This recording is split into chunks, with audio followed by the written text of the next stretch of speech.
हाँ तो दोस्तों, आप सभी का स्वागत है हमारे कृषि विज्ञान यूट्यूब चैनल पर। और मैं Sachin Singh, assistant professor, department of agronomy में कार्यरत हूँ। और आज इस वीडियो के माध्यम से हम बात करेंगे हिस्ट्री ऑफ ड्राईलैंड एग्रीकल्चर की। आपके सिलेबस में आप देखेंगे तो आपके नेट के सिलेबस में भी ये क्लियर कट मेंशन है कि क्या क्या हिस्ट्री है ड्राईलैंड एग्रीकल्चर की। और ऑब्जेक्टिव क्वेश्चन यहाँ से अक्सर पूछ लिए जाते हैं, मल्टीपल चॉइस क्वेश्चन यहाँ से आते हैं। बहुत इंपॉर्टेंट टॉपिक होने वाला है, इसमें बस टेबल है जो कि आपको याद रखना है। तो चलिए शुरू करते हैं हिस्ट्री ऑफ ड्राईलैंड एग्रीकल्चर, या कह सकते हैं आप chronological development of dryland agriculture को। ठीक है, तो मैं आशा करता हूँ ये फॉन्ट आपको विजिबल होगा। और चलिए शुरू करते हैं। तो सबसे पहले आप ये समझ लीजिए कि अपने इंडिया में क्या हुआ था कि पहले क्या था कि मतलब कि भूखमरी की समस्याएं अक्सर होती रहती थी। क्योंकि हमारे यहाँ पे क्या था, सिंचित एरिया बहुत कम था, यानी इरिगेटेड एरिया जो था बहुत कम था, वाटर की कमी थी। तो क्रॉप प्रोडक्शन जो है तो अच्छा नहीं था। यही कारण से हमारे यहाँ भुखमरी की समस्याएं देखने को मिलती थी। तो इसी तरह से यही सब समस्याओं को देखते हुए हमारा जो आईसीआर है, हमारे जो और भी रिसर्च ऑर्गेनाइजेशन, इन्होंने सोचा कि किसी तरह से इस एरिया का क्या किया जाए, डेवलपमेंट किया जाए, ताकि हम यहाँ पे क्या कर पाएँ, अच्छे से क्रॉप प्रोडक्शन यानी फसल का उत्पादन हम कर पाएँ। तो उसी को ध्यान में रखते हुए हमारा किस तरह से डेवलपमेंट हुआ है, सॉयल को किस तरह से हमने कंजर्व किया है, उसी को हम यहाँ पे देखेंगे। वही हमारा हिस्ट्री होता है, जो हमारा जिन्होंने काम किया हमारे महापुरुषों ने, वही हमारी क्या होती है, हिस्ट्री बन जाती है। तो देखिए हम शुरू से देखते हैं, जो भी इंपॉर्टेंट रहेगा उसमें मैं स्टार मार्क करूंगा, उसको आप जरूर अच्छे से याद कर लेना। ठीक है, तो पहले क्या हुआ था, 1920 की बात है। 1920 में क्या हुआ था कि scarcity tract development given importance by the RC यानी royal commission on agriculture. RC का मतलब है रॉयल कमीशन ऑन एग्रीकल्चर, यानी रॉयल कमीशन ऑन एग्रीकल्चर जो बना हुआ था, जो हमारे ब्रिटिशर्स ने बनाया था, जिन्होंने जिन्होंने लगभग 100-150 साल तक यहाँ पे रूल किया था, उन्होंने बनाया था रॉयल कमीशन ऑन एग्रीकल्चर, जो कि एग्रीकल्चर को लेकर काम कर रहा था काफी अच्छे से। तो स्कैरसिटी ट्रैक्ट डेवलपमेंट के लिए इन्होंने इंपॉर्टेंस एक दिया। ठीक है, ये समझ लीजिए आप कि स्कैरसिटी यहाँ पे आती है, फूड की स्कैरसिटी है, वाटर की स्कैरसिटी, उनको मतलब ध्यान में रख के मतलब इस एरिया में फोकस किया। देन क्या हुआ, 1923 आया। 1923 में क्या हुआ कि हमारे जो इनिशियल साइंटिफिक वर्क जो है, मंजरी फार्म एक था जो कि पुणे के पास था, पुणे जो कि महाराष्ट्र में आज की डेट में है। तो तम्हाने नाम के एक साइंटिस्ट थे, तम्हाने नाम के एक व्यक्ति थे, इन्होंने शुरू किया था पहली बार जो रिसर्च करना शुरू किया था ड्राईलैंड एग्रीकल्चर के ऊपर। तो किन्होंने किया था, तम्हाने ने किया था। और एक क्वेश्चन एग्जाम में पूछने को आपको देखने को मिल जाएगा, कहाँ से किया था, पुणे में किया था। पहला कहाँ पे था, मंजरी फार्म कहाँ पे था, पुणे में था। और एक क्या था, हमारा फर्स्ट था, पहला हमारा ड्राईलैंड रिसर्च स्टेशन था, जो कि 1923 में शुरू किया गया था। ठीक है, जिसके बाद धीरे धीरे वर्क जो इन्होंने किया था, जो हमारे तम्हाने साहब ने काम किया था, उसको केनिथ कार एक साइंटिस्ट है, उनको इन्होंने ट्रांसफर कर दिया था।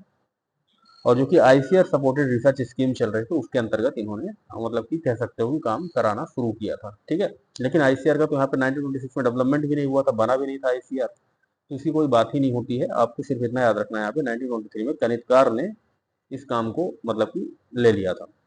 1933 की बात आती है, उसी बीच मतलब 1929 में क्या हुआ था हमारा, आप देखे होंगे, आईसीआर जो है हमारा Indian agriculture research institute, ICAR, इसका डेवलपमेंट होता है, ये बनाया जाता है, इसका एस्टेब्लिशमेंट किया जाता है।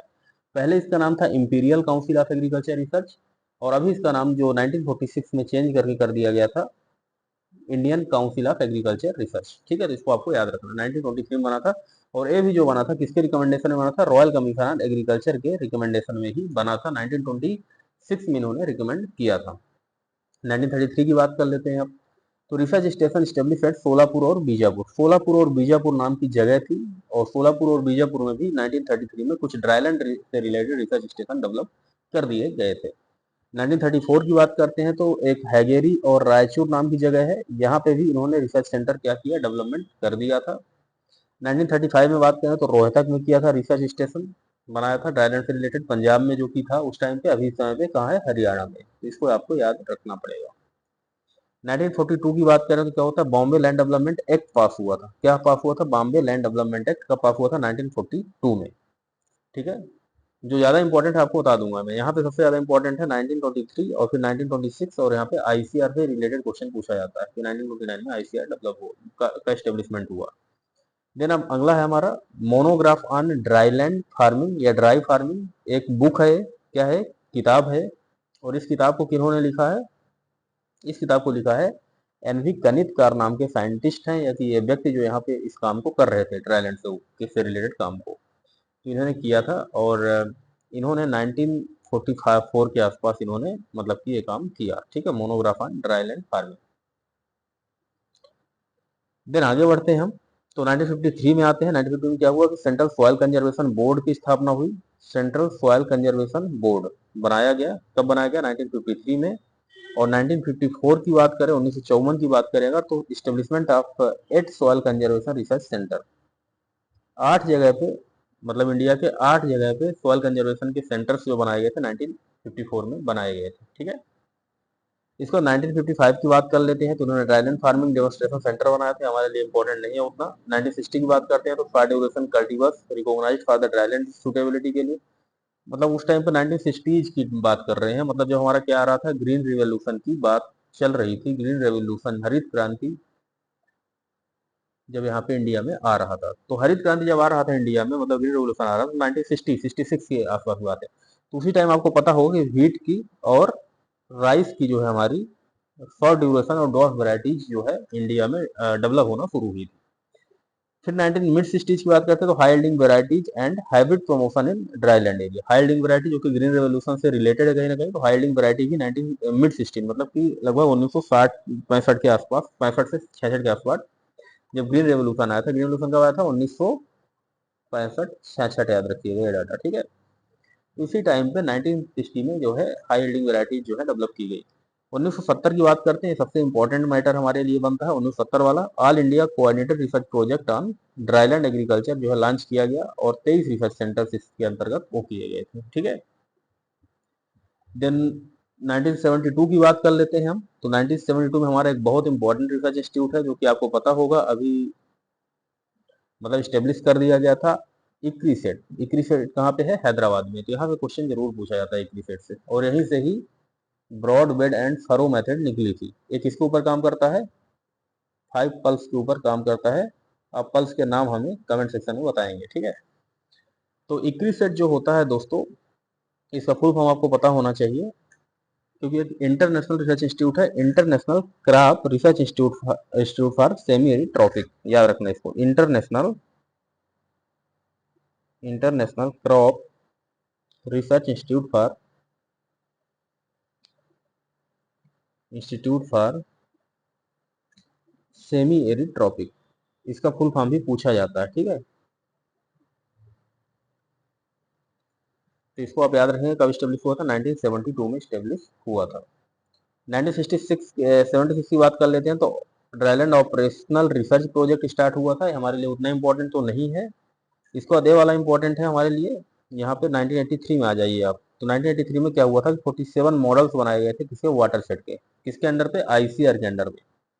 तो हिस्ट्री है, चूंकि हिस्ट्री लिखा हुआ है, अभी तो ये चीजें बंद हो चुकी हैं, तो आपको फिर भी इसको याद रखना चाहिए। हो सकता है पूछ, लेकिन यहाँ क्वेश्चन जो पूछेगा सबसे इंपॉर्टेंट क्वेश्चन आपका इक्री सेट से रिलेटेड आएगा, और देन हमारा क्वेश्चन आएगा ये वाला, आई कार्डा से रिलेटेड, और देन यहाँ पे 1923 में पहुंच जाइए आप, ठीक है। इतने ही क्वेश्चन यहाँ पे इंपॉर्टेंट है। 1984 की बात करें, तो वर्ल्ड बैंक जो है वाटरशेड डेवलपमेंट प्रोग्राम चालू किया था, 4 स्टेट में शुरू किया था उस टाइम पे, कर्नाटका ड्राईलैंड डेवलपमेंट बोर्ड के अंतर्गत। और 1985 की बात करें तो क्या होता है, स्टेब्लिशमेंट ऑफ क्रीडा हैदराबाद, ये भी बहुत इंपॉर्टेंट है, क्रीडा। तो क्रीडा का स्टेब्लिशमेंट कब हुआ था, क्रीडा का फुल फॉर्म आपको कमेंट सेक्शन में जवाब देके बताना है, और कहाँ पे है क्रीडा, हैदराबाद में, ये भी इंपॉर्टेंट है। यहाँ से क्वेश्चन पूछता है कब स्टेब्लिशमेंट हुआ, 1985 में हुआ, ये भी क्वेश्चन पूछा जाता है एग्जाम में। इसका फुल फॉर्म है क्रीडा का, बताइए क्या होता है, central research institute for dryland agriculture, ठीक है। इसको आप लिख लीजिएगा, central research institute for dryland agriculture.